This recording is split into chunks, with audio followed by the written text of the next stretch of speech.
जय श्री कृष्णा। राधे राधे। आइए जानते हैं पोंगल पर्व की कहानी एवं महत्व। यदि आप ऐसे व्यक्ति हैं जो पोंगल के बारे में अधिक जानना चाहते हैं तो पोंगल की दुनिया में एक त्वरित डुबकी लें। आइए सुनते हैं पोंगल त्योहार कैसे मनाया जाता है।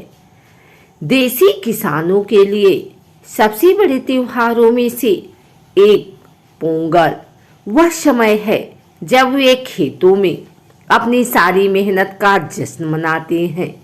यह तो स्पष्ट है कि उत्सव का केवल एक दिन ही पर्याप्त नहीं है, इसलिए पोंगल त्योहार 4 दिवसीय उत्सव है और प्रत्येक दिन का एक विशेष महत्व है। आइए सुनते हैं इन 4 दिनों में से प्रत्येक का क्या अर्थ है। पहला दिन पोंगल उत्सव, भोगी पोंगल। अच्छी फसल के मौसम के लिए सबसे पहले बारिश के देवताओं को धन्यवाद दिया जाना चाहिए, इसलिए यह उचित है कि पोंगल त्योहार का पहला दिन हिंदू पौराणिक कथाओं में बारिश के देवता और बादलों के शासक भगवान इंद्र को सम्मान देने के लिए अलग रखा जाए। इस दिन के दौरान लोग अपने घरों की साफ सफाई करना सुनिश्चित करते हैं और उन्हें साफ सफाई वाली स्थिति में रखते हैं। इससे न केवल आपके आसपास अच्छी सफाई होती है, बल्कि आपके घर में रुकी हुई कोई भी नकारात्मक ऊर्जा भी दूर हो जाती है। घरों के प्रवेश द्वार पर पोंगल कोलम के लिए दिलचस्प डिजाइन वाली रंगोली बनाई जाती है और परिवार शाम के समय भोगी मंटालू अनुष्ठान करते हैं। एक विशेष अनुष्ठान में युवा लड़कियां अलाव के चारों ओर नृत्य करती हैं और भगवान इंद्र की स्तुति में भजन गाती हैं। वे बसंत ऋतु के लिए और महत्वपूर्ण रूप से अपनी फसल के लिए आभारी हैं। दूसरा दिन पोंगल उत्सव, सूर्य पोंगल। पोंगल त्योहार का दूसरा दिन सबसे महत्वपूर्ण होता है। इसी विशेष दिन पर पोंगल उत्सव का मुख्य अनुष्ठान किया जाता है। महिलाएं चारों ओर इकट्ठा होती हैं और बाहर विशेष पोंगल पकवान पकाती हैं। जैसा कि आप जानते हैं, यह व्यंजन मुख्य रूप से मिट्टी के बर्तन में चावल और दूध को एक साथ उबालकर बनाया जाता है। महिलाएं चारों ओर इकट्ठा होती हैं और बाहर विशेष पोंगल पकवान पकाती हैं। जैसा कि आप जानते हैं, यह व्यंजन मुख्य रूप से मिट्टी के बर्तन में चावल और दूध को एक साथ उबालकर बनाया जाता है।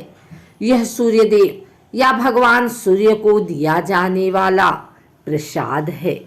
जिस मिट्टी के बर्तन में पोंगल तैयार किया जाता है, उसे अक्सर सजाया भी जाता है। खाना बनाते समय आपको बर्तन के चारों ओर हल्दी की पत्तियां या एक माला मिलेगी। सूर्य देव को चढ़ाए जाने वाले कुछ अन्य प्रसादों में गन्ना, केला और नारियल शामिल है। अक्सर जब पकवान तैयार किया जाता है तो महिलाएं उस क्षेत्र में इकट्ठा होती हैं और अच्छी फसल के लिए देवताओं की स्तुति और भजन गाती हैं। दूसरी ओर पुरुषों को अन्य अनुष्ठान करते हुए देखा जाता है, जिसमें सूर्य नमस्कार करते समय पवित्र मंत्रों का पाठ करना शामिल होता है। तमिल पोंगल की शुभकामनाओं में घर को केले के पत्तों और नए पोंगल कोलम से सजाना भी शामिल होता है। एक बार जब पोंगल तैयार हो जाता है तो इसे देवताओं, मुख्य रूप से भगवान सूर्य और भगवान गणेश को चढ़ाया जाता है और फिर कभी कभी बैलों और बैलों को भी चढ़ाया जाता है, जिसके बाद इसे परिवार के सदस्यों में बांट दिया जाता है। तीसरा दिन पोंगल उत्सव, मट्टू पोंगल। मट्टू का अर्थ गाय है और पोंगल त्योहार का तीसरा दिन इसी को समर्पित है।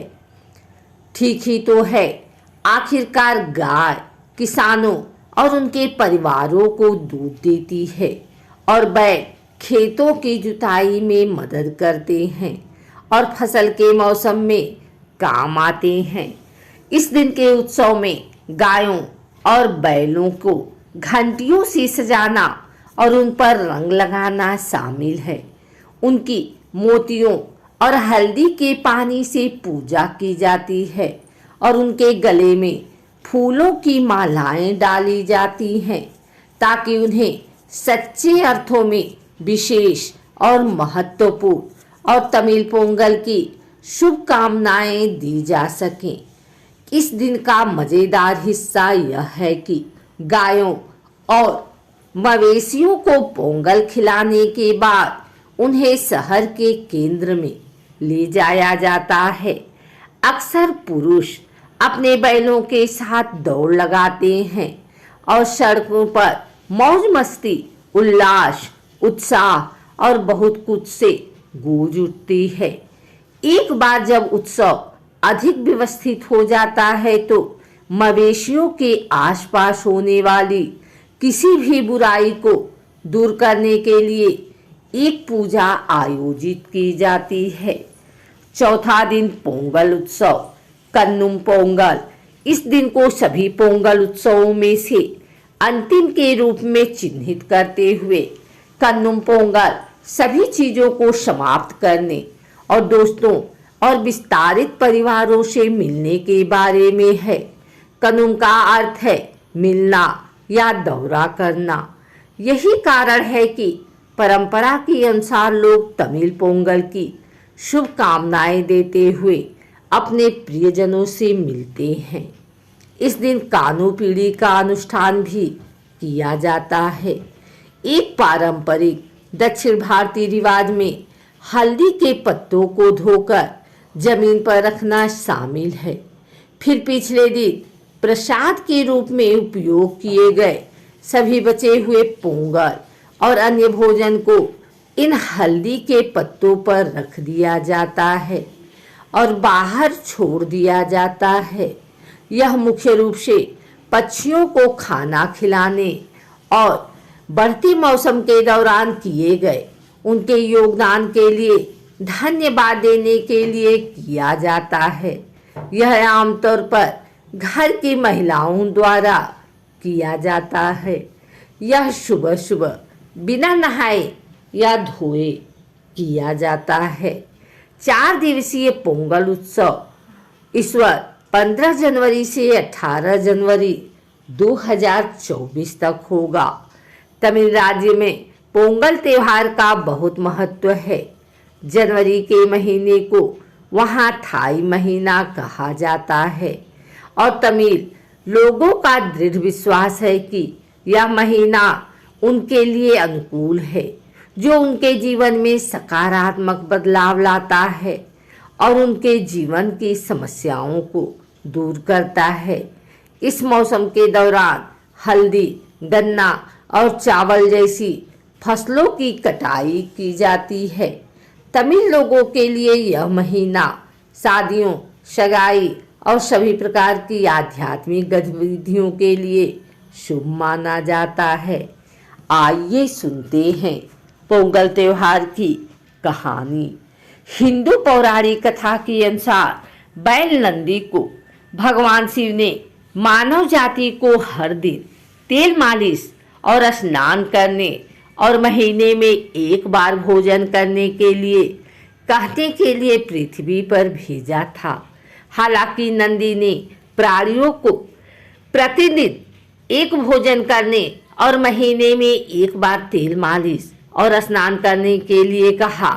नंदी के इस कृत्य से भगवान क्रोधित हो गए और बैल को सदैव पृथ्वी पर रहने का श्राप मिल गया। भगवान शिव ने उन्हें खेतों में हल चलाने और लोगों को भोजन उत्पादन में मदद करने का आदेश दिया। इसलिए यह दिन मवेशियों और नई उपज के लिए फसल की कटाई से जुड़ा है।